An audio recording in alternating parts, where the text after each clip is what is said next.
ចំណងជើងថាខែទាំង12បាច់ចេះលឺពេកទេលំនាំបាត់កតិ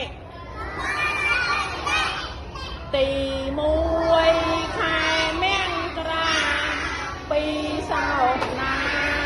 ខែកុម្ភៈទី3មិនិជ្ជៈ4លើកដាំ